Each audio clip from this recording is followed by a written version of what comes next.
हरे कृष्णा सभी को। तो आज हम श्रीमद् भागवतम में श्लोक नंबर हम 13 करने वाले हैं।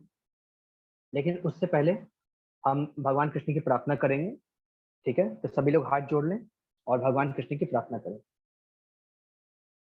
हाँ, बोलिए। ओम नमो भगवते वासुदेवाय।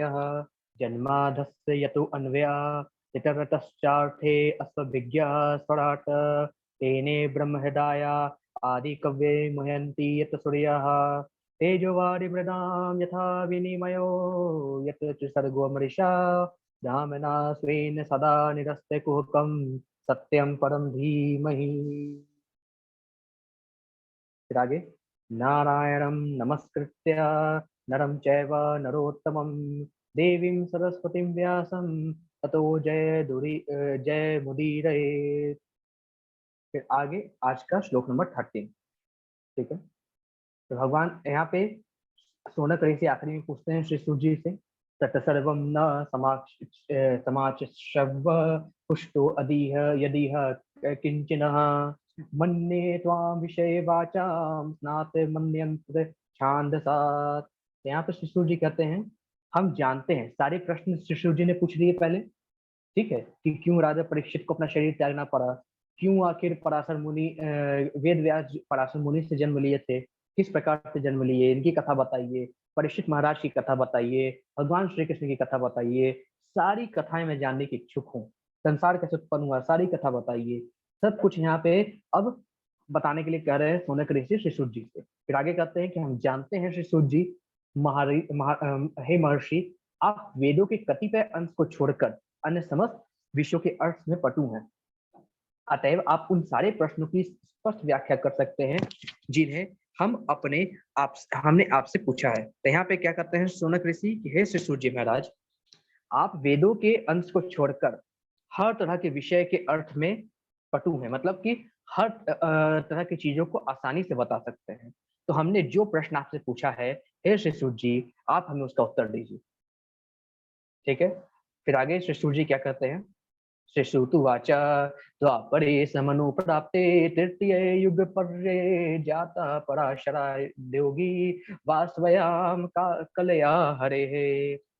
अब यहाँ पे श्री जी कहते हैं, जिस समय द्वापर युग का त्रेता युग से अति व्यापन हो रहा था, मतलब त्रेता युग खत्म हो गया था, द्वापर युग स्टार्ट हो रहा था, तो वसु की पुत्री सत्यवती, किसकी पुत्री, वसु की पुत्री सत्यवती के गर्भ से पराशर मुनि महान ऋषि व्यास देव ने जन्म लिया। ठीक है, तो यहाँ पे कहा कि जब शिशु जी ने कहा जब त्रेता युग समाप्त हो रहा था, द्वापर युग आ रहा था, तो यहाँ पे वसु की पुत्री सत्यवती के गर्भ से, वसु की पत्नी सत्यवती के गर्भ से पराशर मुनि द्वारा, यानी जब मैंने आपको बताया था, शायद बताया नहीं, बार बता दूं कि सत्यवती कौन थी, राजा शांतनु की पत्नी, दूसरी पत्नी। वही रानी सत्यवती मतलब कि ये एक मछुआरे की बेटी थी, और इनका काम था लोगों को एक नदी से दूसरी नदी पार लगाना। इनके शरीर से हमेशा मछली की बदबू आती रहती थी। लेकिन एक समय पराशर मुनि, जो कि किनके पुत्र हैं, यहाँ पे लिखा है कि वसु की पुत्री, यानी नाग और वसु है ना, तो वसु की पुत्री जो सत्यवती है, जो वसु की पुत्री है, ठीक है, जो व्यास देव जिनका जन्म हुआ है, सत्यवती कौन है, अभी देखिए पराशर मुनि के बारे में बात कर रहा था, तो पराशर मुनि है जो कि नदी में ट्रेवल करने आए, सत्यवती को देखा, उन पे आसक्त हो गए, और उनके संयोग से व्यास देव जी का जन्म हुआ। तो यहाँ पे कहा गया है, जिस समय द्वापर युग की प्रारंभ हो रहा था, उस समय व्यास देव ने जन्म लिया, किसके द्वारा, पराशर मुनि के द्वारा, और सत्यवती जी के द्वारा उनके गर्भ से व्यास देव ने जन्म लिया।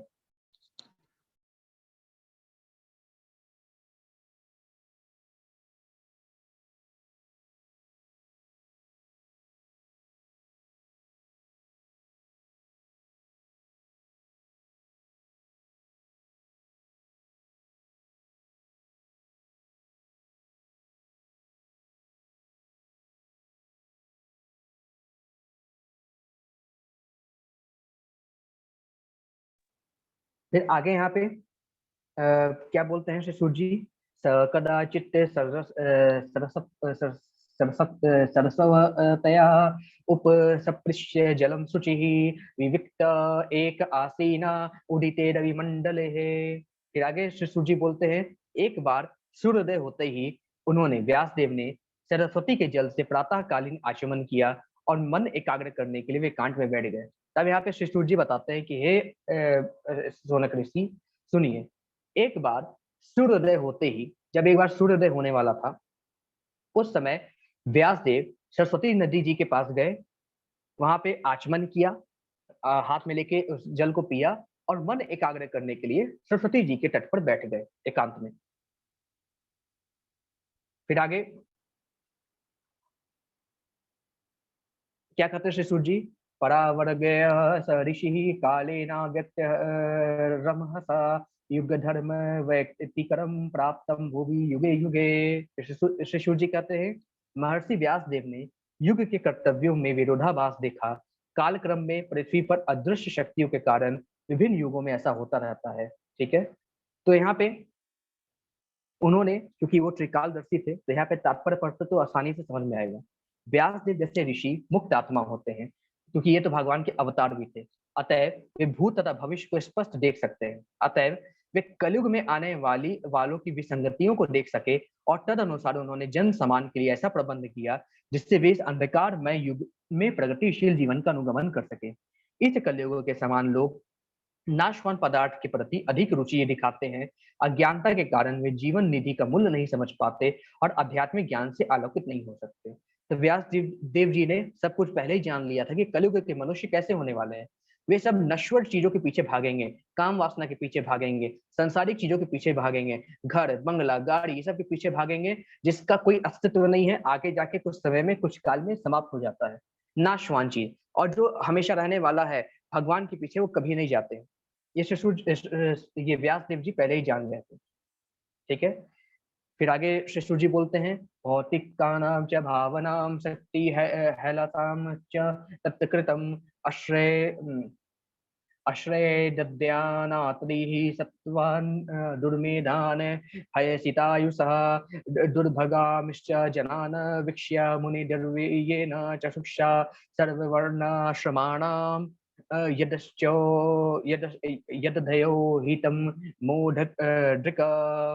यहाँ पे कहते हैं शिशु जी, परम ज्ञानी ऋषि अपने दिव्य दृष्टि से युग के प्रभाव से प्रत्येक भौतिक वस्तु की अवनति को देख सकते थे। वह यह भी देख रहे थे कि श्रद्धाविहीन व्यक्तियों की आयु क्षीण होगी और वे सच गुण के अभाव के कारण अधीर रहेंगे। इस प्रकार उन्होंने समस्त वर्णों तथा आश्रमों के लोगों के कल्याण पर विचार किया। तो श्री सूत जी कहते हैं कि व्यास देव जी, व्यास मुनि ने सब कुछ देख लिया था कि कलयुग में लोग जब भगवान की भक्ति नहीं करेंगे तो उनकी उम्र कम हो जाएगी और सतगुण से वे अभाव में रहेंगे, सतगुण उनके अंदर नहीं होगा, रजोगुण और तमोगुण भरा रहेगा। इस प्रकार ऐसे लोगों का कल्याण करने के लिए कुछ विचार किया। किसने? व्यास देव जी ने। अब आगे का जो श्लोक है, श्लोक नंबर अगर हम आगे श्लोक नंबर जो है हमारा 19, वो हम आगे कल से करेंगे। ठीक है, आज इतना ही। ठीक है, हरे कृष्णा सभी को।